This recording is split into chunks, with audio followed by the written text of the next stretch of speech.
Assalamualaikum. Hai teman-teman, bagaimana kabarnya? Mudah-mudahan semua dalam kondisi sehat walafiat. Baiklah teman-teman, pada kesempatan kali ini kita akan berbicara tentang menjadi penjaga pintu yang baik.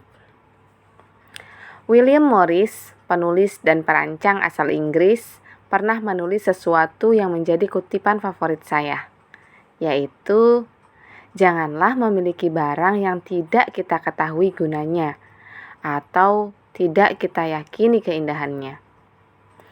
Ini pesannya bagus sekali, namun bagaimana kita bisa mewujudkannya? Terlebih karena kita biasa tidak sengaja membawa pulang barang yang tidak berguna atau bahkan jelek. Namun, entah bagaimana, barang-barang itu selalu ada di rumah kita. Solusi untuk masalah ini adalah jadilah penjaga pintu yang baik. Konsep ini tidak sulit. Barang memasuki rumah kita hanya dengan dua cara, karena dibeli atau dihadiahkan. Tidak ada cara lain. Suatu barang tidak bisa menyelinap masuk dengan diam-diam, mencoba mencari tempat berlindung. Barang tidak muncul begitu saja atau berlipat ganda tanpa kita ketahui. Kita harus menghadapi kenyataan yang mungkin kurang menyenangkan, bahwa kitalah yang bertanggung jawab penuh. Kitalah yang membiarkan barang-barang itu masuk. Sambil mengevaluasi setiap barang, coba kita ingat juga bagaimana barang itu bisa datang ke kehidupan kita.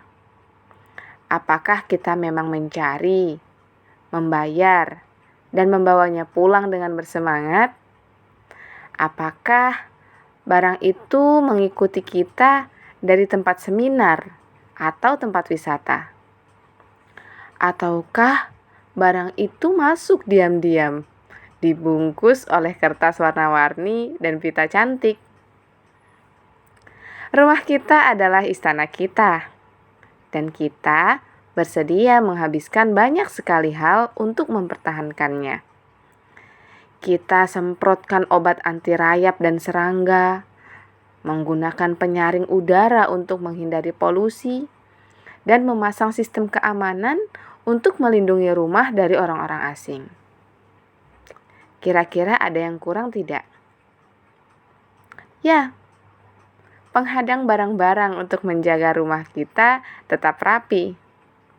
Berhubung produk penghadang barang belum ada di pasaran, maka kitalah yang harus turun tangan. Kita punya kuasa untuk mengendalikan penuh hal-hal yang kita beli dan tidak. Jangan lengah, jangan diam saja saat suatu barang masuk ke keranjang belanja kita. Justru jangan bawa barang apapun ke kasir jika belum mempertimbangkannya dengan cermat. Dalam hati, tanyakan kepada diri sendiri sebelum membeli sesuatu. Layakkah barang ini ada di rumah saya? Nilai apa yang bertambah dengan adanya barang ini? Apakah hidup saya akan lebih mudah karena barang ini? Atau barang ini justru akan merepotkan untuk nilai yang tidak seberapa? Apa masih ada tempat untuk menyimpannya? Apa saya ingin barang ini ada selamanya dalam rumah saya? Jika tidak, kira-kira seberapa sulit menyingkirkannya? Pertanyaan terakhir ini pernah mencegah saya membeli barang-barang yang unik karena begitu ada kenangan di balik suatu barang akan sangat sulit untuk menyingkirkannya, khususnya souvenir-souvenir dari tempat wisata. Karena pertanyaan-pertanyaan itu, ketika berwisata, saya pun jarang membeli souvenir karena akan sulit untuk melepaskan barang-barang yang penuh kenangan itu. Tidak perlu susah kan? Kita hanya perlu berhenti sebentar dan bertanya, kenapa? Sebelum membeli sesuatu. Lalu bagaimana dengan barang yang tidak kita pilih untuk dibeli? Bahkan seringkali tidak pula kita inginkan. Misalnya hadiah, barang gratis, dan barang promosi. Menolak pemberian memang tidak mudah, bahkan bisa dianggap tidak sopan. Tapi begitu menumpuk, barang-barang ini akan menjadi yang paling menantang untuk dibersihkan. Cara terbaik adalah memberanikan diri untuk menolak, terutama barang gratis atau promosi. Untuk barang-barang pemberian orang-orang tertentu, saya tidak pernah menolaknya, karena jujur secara pribadi, saya pun ingin menjaga perasaannya. Saya selalu terima barang-barang yang sudah diberikan. Contohnya, mukena. Saya punya banyak sekali mukena pemberian dari orang-orang, dari anak-anak ngaji atau dari ibu-ibu yang sering taklim bersama. Saya tidak menolak itu karena saya tahu dengan saya menerimanya ada kebahagiaan tersendiri juga bagi mereka. Saya biasanya akan menggunakan mukena itu beberapa kali untuk beribadah. Kemudian saya bersihkan kembali, saya rapikan, dan tentunya dalam kondisi wangi. Saya biasanya akan membagikannya kembali kepada orang-orang yang membutuhkan. Tapi kalau untuk barang-barang promosi, saya akan lebih mudah untuk menolaknya. Keterampilan menolak dengan sopan bisa dipelajari dan akan sangat berguna serta sering terpakai. Silakan tolak magnet, ballpoint, pemberat kertas dengan logo suatu perusahaan, dan cukup pulang dengan kartu nama. Jangan ragu menolak produk sampel dari konter kosmetik di mall. Atau sampel deterjen dari supermarket dan pemanggang roti dari bank karena Anda telah membuat rekening baru.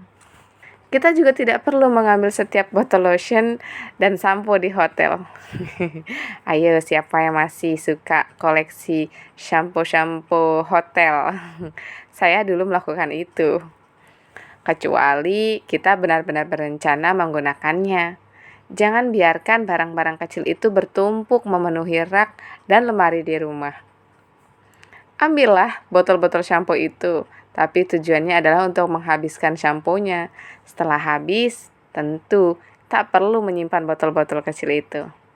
Hadiah tertentu membutuhkan perlakuan berbeda. Saat kita dihadiahi sesuatu, umumnya tidak ada pilihan selain menerima. Berdasarkan pengalaman, cara yang paling efektif adalah menerima hadiah dengan baik. Tapi tidak perlu menyambutnya secara berlebihan. Kalau tidak, nanti hadiah yang sama akan datang lagi. Setelah itu, berusahalah menghindari hadiah-hadiah baru. Misalnya, dengan tidak mengikuti acara tukar kado. Dan hadapilah hadiah yang telah kita terima, meskipun tidak kita inginkan. Sampai saat ini, saya juga belum bisa menghindari acara tukar kado. Lagi-lagi, saya masih senang bertukar kado, tapi isinya belum tentu saya simpan di rumah. Akan saya berikan kembali kepada orang-orang yang membutuhkan sesuai dengan kado yang saya terima. Topik ini tidak sulit, juga tidak terlalu mudah. Kiat-kiat yang lebih mendetail akan dibahas di video berikutnya. Untuk menjadi penjaga pintu yang baik dan juga lihai, kita harus melihat rumah sebagai tempat yang sakral, bukan tempat penyimpan barang. Kita sama sekali tidak wajib memberikan tempat untuk setiap barang yang kita temui. Jika ada yang berupaya masuk, apapun caranya, ingat bahwa kita punya kuasa untuk menolak barang itu. Apabila suatu barang tidak akan menambah nilai fungsi dan keindahan dalam kehidupan kita, katakan maaf, tidak ada tempat kosong. Penolakan di awal akan sangat menghemat energi kita di kemudian hari.